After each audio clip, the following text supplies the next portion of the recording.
Hey, what's up, everybody? Welcome back to Little Things Are Big Things Education Podcast with T Free K-Dub. and we're coming to you live right before summer break, so let's get to it.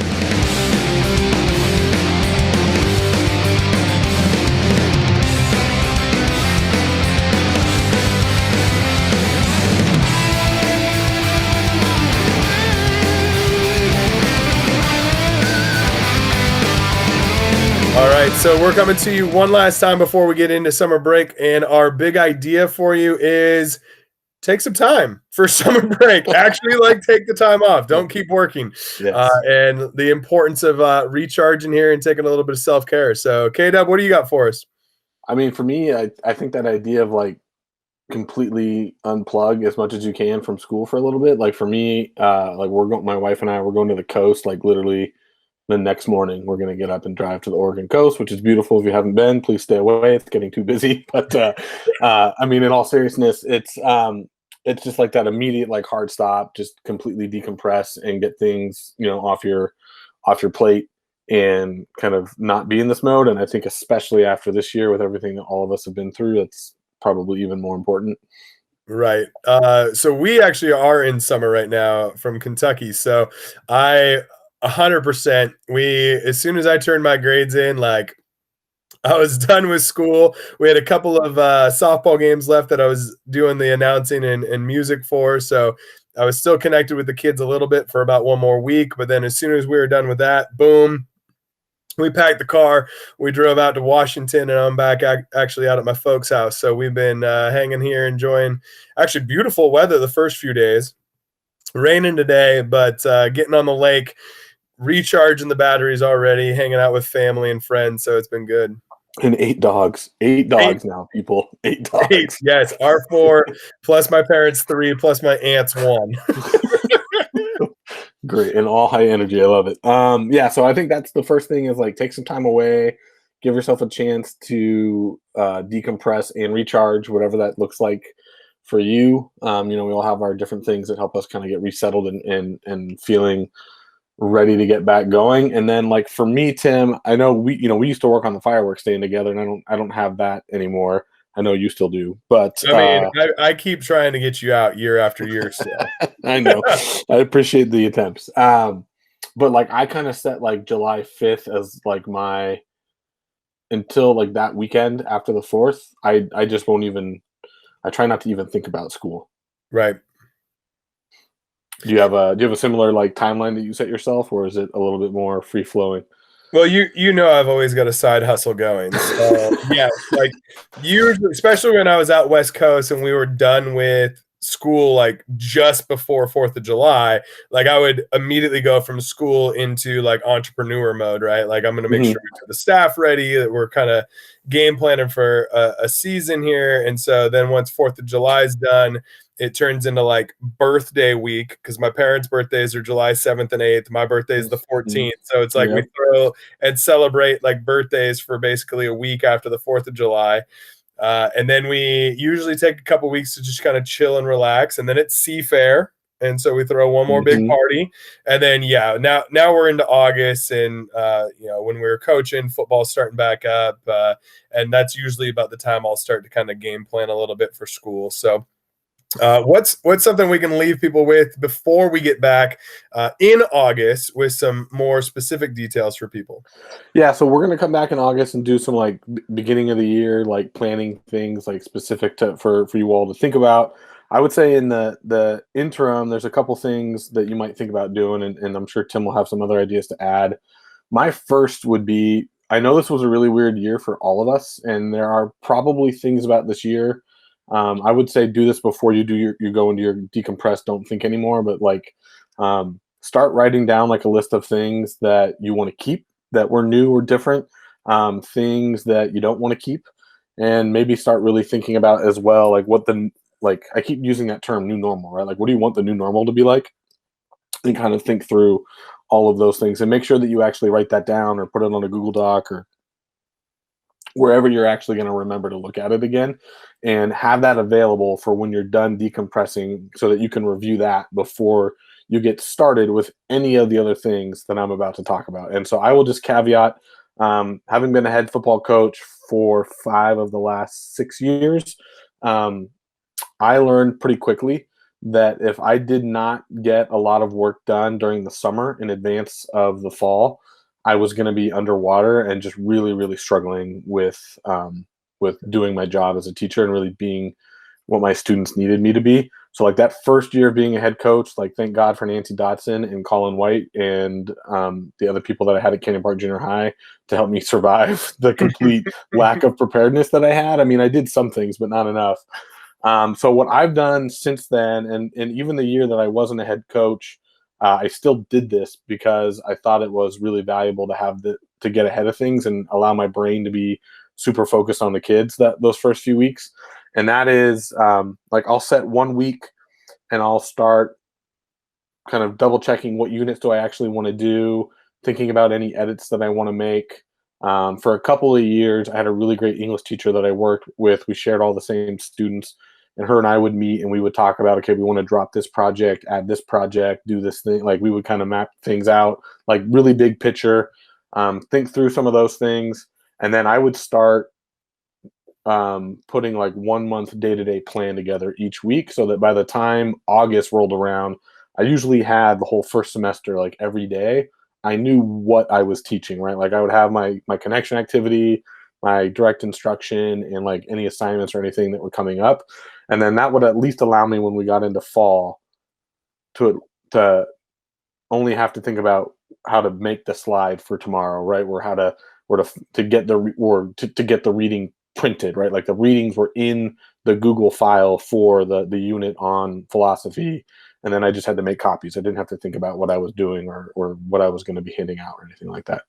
Right. No, I love that game prepping for like a semester or even like a super loose for a year, because like in math specifically, I don't know the rest of the subject standards, but like there's an abundance of things we're supposed to teach in a school year.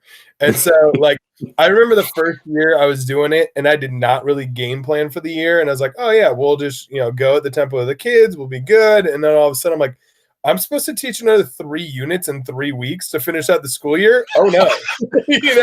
And so, like, having that and for me, like, I had to go back and adjust it, right? And there's still okay, kids didn't get this, I gotta reteach this in a different way. Like, there was always flexibility to it, but, like, having a rough idea that, okay, I've got 2 weeks for this, I've got 3 weeks for this, I've got like 7 days for this, and then, oh no, I'm going to run out of time at this tempo. Okay, let's pull a day here, let's pull a day here. And then at least it's a rough ballpark so that at the end of the year, maybe I'm trying to cram like a unit and a half in those 3 weeks, not 3 units, like, so yes, there's going to be moments where I feel like I am still going too fast because I'm trying to teach all the content, but at least I had a slightly accelerated tempo throughout the entire year because I knew what tempo was going to be required before the year even started. So that was helpful. And something you mentioned as we were just kind of game planning before this that I thought is brilliant, and I didn't even think about it, but it's so true. The idea of being able to do some of this prep work for that first at least 2-3 weeks of school allows us to actually have our brain present to learn student names and how huge that is for connection with our students. Mm-hmm. So this prep work in the summer allows us to actually get that initial connection with students so much better because we're not trying to overload ourselves. So I wanted to bring that up and give you credit for that because it's a brilliant observation.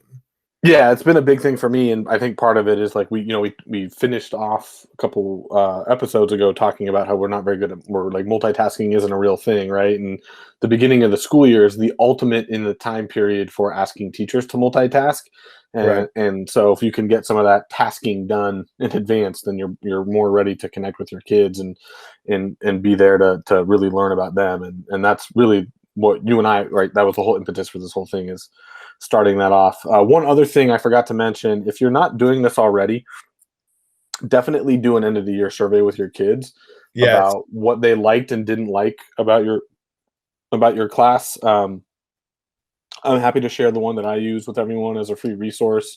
It's very specific to my class, obviously, but like those kinds of questions and gathering that feedback and one thing that I would encourage anyone who's doing that to do, not every kid's going to take the opportunity to do it, but if you can share with or ask every student to actually write, like, why did you say that was your favorite unit, or what about the way that I posted things on Canvas worked or didn't work, right? Like, explain your answer, because that will allow you to really utilize that feedback and think about, again, don't look at it after you've turned in grades, right? Save it for whenever you're ready to start dipping your toe in the water for a couple minutes or a couple hours each week.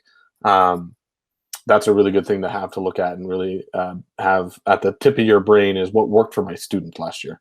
Right.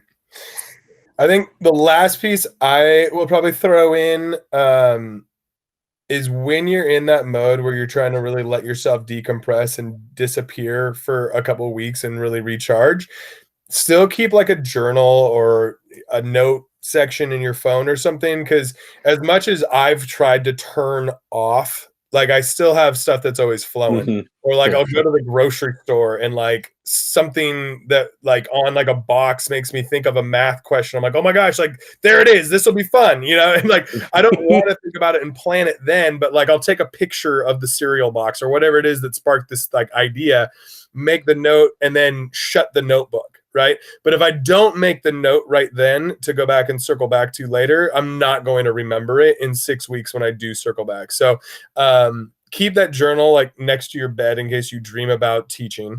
You wake up, brain dump, or if you're in the grocery store, you know, like have that note section on your phone so you can take the picture, make a quick note, and have it for you later. that is a really great idea. I know that I constantly think that I have light bulb moments, and then I'm not great at tracking them, so I forget them, and I'm like trying to recover them. So that's a great tip for everyone. And then I think my last tip for everyone, I mentioned like working with the ELA teacher that I was partnered with for a few years.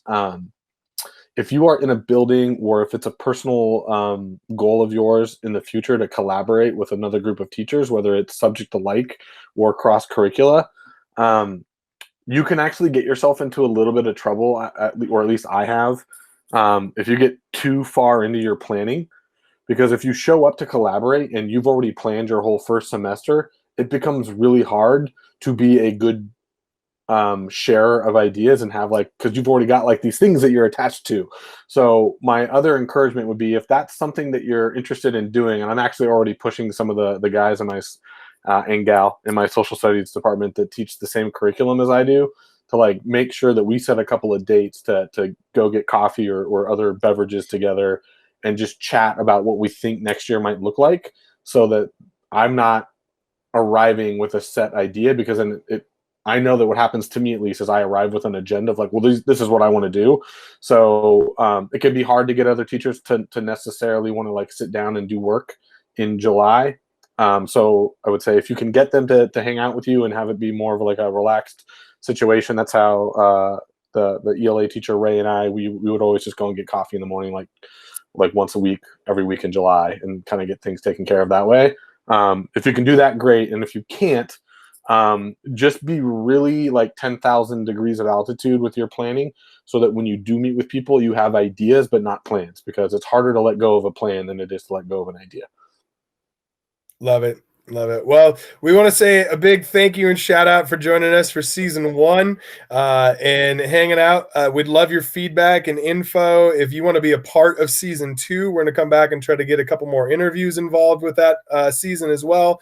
Please send us emails, posts on social media, all the things, and we're going to continue to grow this thing. So thank you for being a part of it, and always learning at Peak State. Make it a great day. Thanks for joining us, guys. Have an awesome summer. See ya.